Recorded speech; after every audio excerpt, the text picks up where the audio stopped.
Live Kabbalah is a non-profit organization founded for the distribution of the wisdom of Kabbalah and its values. Learning the original principles of this wisdom can reconnect us with the true values of our society, including the belief in the dignity and freedom of man, democracy, and the freedom of speech. Hello everyone, this week we're in Parashat Aharei Mot Kedoshim, which is two parashot combined together, Parashat Aharei Mot and Parashat Kedoshim, while both of them connect to the same force, which is the time of the counting of the Omer and the month of Iyar. What's so important in this parashot that are so powerful, more than many other parashot? First of all, Parashat Aharei Mot is dealing with the issue of Yom Kippurim, Yom Kippur. This is a parasha that is being read on Yom Kippur. Although Yom Kippur is 6 months away from today, still this is a parasha to be read on Yom Kippur. The sacrifices, the worship, the prayers of Yom Kippur are in this parasha. What has Yom Kippur to do with this month, with this week? The answer is, we are in the midst of the counting of the Omer, and the counting of the Omer is the time for cleansing the garbage, the dirt, the negativity, all of these dark emotions we are hiding deep inside. They coming out with a lot of force during this time, and we need tools to cleanse them, purify ourselves, and reconnect to the true me, the free me that we experienced on the night of the Seder, that we experienced back before we came to this world. The power of Yom Kippur, the power of Parashat Aharei Mot, is that energy of cleansing. Reading this parasha in the Zohar is the energy of cleansing.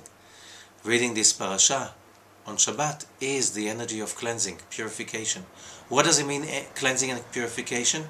Reconnecting to the pure, unadulterated me.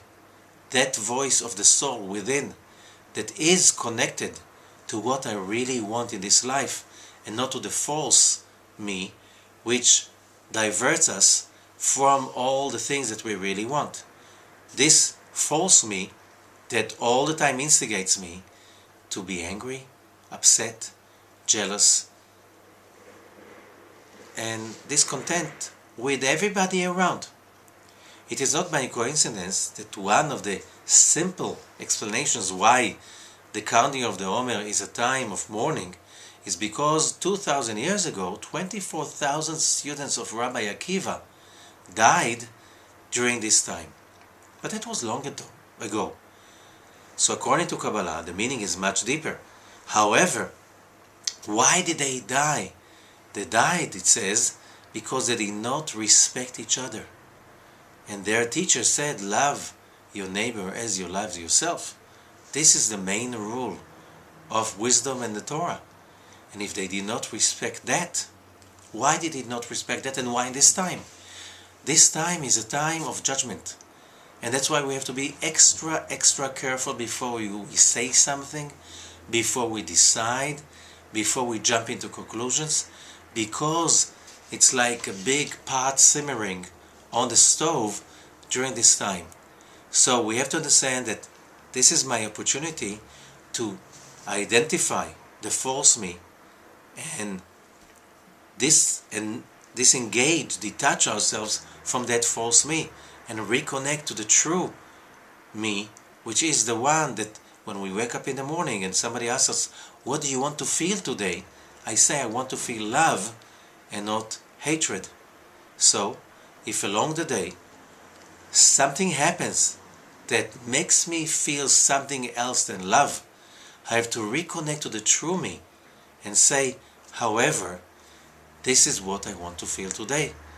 This is my agenda. And I will not allow anything from within and from the outside to take my freedom away and force me to feel, think, what I don't want to feel and think, because it doesn't bring me closer to the Creator. It doesn't bring me to myself. So of course, Parashat Aharei Mot is the cleansing, the energy of Yom Kippur. Parashat Kedoshim, which means holy, means how you're going to be holy when we love our fellow people as we love ourselves. The moment we know it's not easy, but the moment we know that this is the goal, and whatever does not bring us closer to that goal is not really what we're supposed to think or do. If we have that as the main rule, we'll get every day stronger and stronger and closer to the goal of being free. The first of the 10 utterances known by mistake as the 10 Commandments is, I am the Lord your God that took you out of Egypt from slavery, which means we're already taken out of slavery. We're not supposed to go there voluntarily. When we allow something outside of ourselves, or even a thought that is coming within, to remove ourselves from that purity of I'm here to love and not to hate, to care and not to turn our back to, for whatever is life, whatever life is bringing to us. The reading of these two parashot is a promise. Kedoshim tiyu, which means you will be holy. If you follow these rules, you will be holy.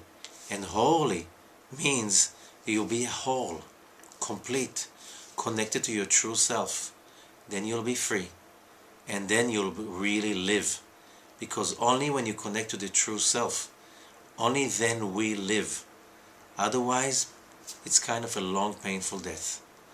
So, connect to life, connect to excitement of life, connect to love, to the healing forces of love available during the month of Taurus, which is Ani Hashem Rofecha, initials of I am the Lord your healer, and the energy of love of Venus. All of this are in this parasha. If you want to study more, go and learn the parasha itself. Thank you and have a great week.